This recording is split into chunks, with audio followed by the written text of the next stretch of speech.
I grew up in church. I know we got, now we got the 20-minute, not here, but I mean other places, got a 20-minute little sermonette kind of thing. And,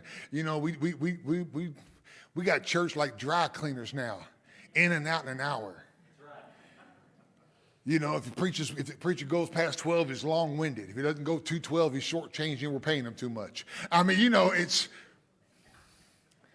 had a guy tell me, it takes a lot of work to get a sermon down to 15 minutes. I said, my gosh. I said, you don't care enough about your people? Oh, people can't listen more than 15 minutes. I said, have you all not been to a movie? I went to an Eagles concert because I was saved and sanctified and full of the Holy Ghost. And I was there, and when they went through the first 12 songs and they were getting ready to end, they walked off stage and thousands of people started clapping. You can't leave yet, you ain't sang. And they came in and they sang Desperado. And then they walked off and I'm like, you can't quit yet, you haven't sung. So then they came back and they sang Hotel California. Then they were allowed to leave. I mean, there's just... Now, I know y'all too sanctified to admit y'all know these things. If I knew any country artists, I'd make those names up for you, but I don't know any of them. I'm just saying, the concert went like right at 2 hours. And nobody was like, oh man, how many more songs are they going to sing? We had chairs, or they told me there were chairs there. Nobody sat down. We were standing up the whole time. We were there to experience the music. We were there to experience the group. Why is it we come to church? Now, I understand. Listen, I ain't going to lie to nobody. Sometimes my back hurts, my knees get tired, and I want to sit down. Sit down. But it don't mean you quit worshiping. Worship is not a position. It is something you do. Well, I don't like it. Well, I don't like it. Well, I don't like it. Well, that's all right. Somebody does. Somebody might not like what you like. I just got back from Iceland. My wife wouldn't eat whale meat. My wife wouldn't eat any of the meat.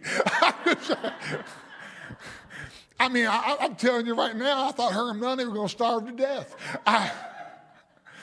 We brought a box of food just in case. And I know y'all are laughing because Chris and Shay back there, they've been to Israel with us, and they're like, well, we can't have that. Well, good news is there's an egg.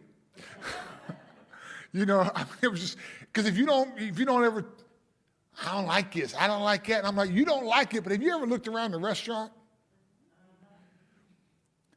My wife said, I don't like it, I don't like it. I said, you eat Asian crackers.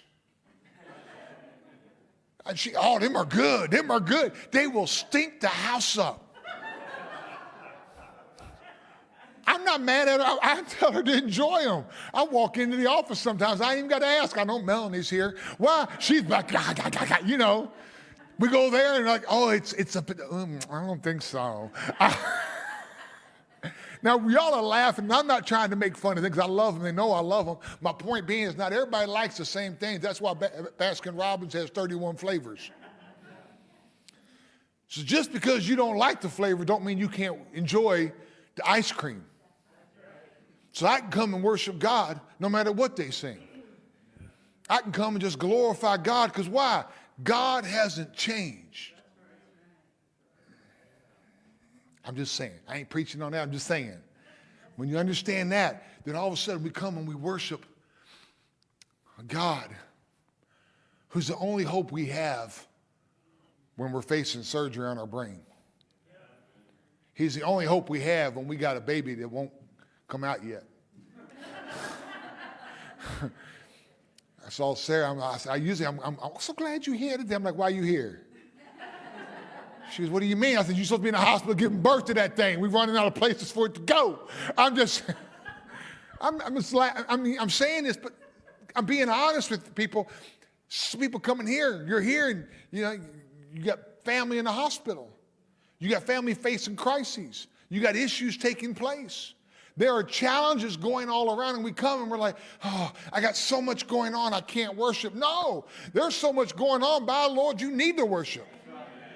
You need to get solid and steadfast and unmoving and say, God, the only way I'm going to get through and overcome is I've got to have you as my point.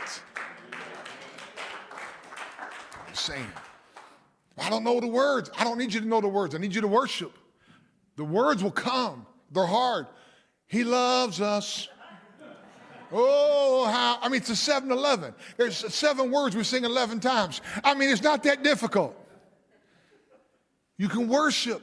Well, hey, I don't like this. I don't like that. Well, maybe people don't like what you like or what you don't like. Come together and experience, add to the worship. I used to ask people this question. Would anybody know if you miss church? I want to be so involved in church that when I'm not here, where's he at? Why ain't he here? Steve and Christy, they're got a thing going on. They couldn't be here. How many of y'all noticed that the drums weren't being played? Because some of y'all was trying to figure out.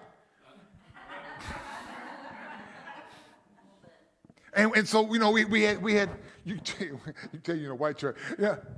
Here's how the clapping went. It was supposed to be this, but we're hearing.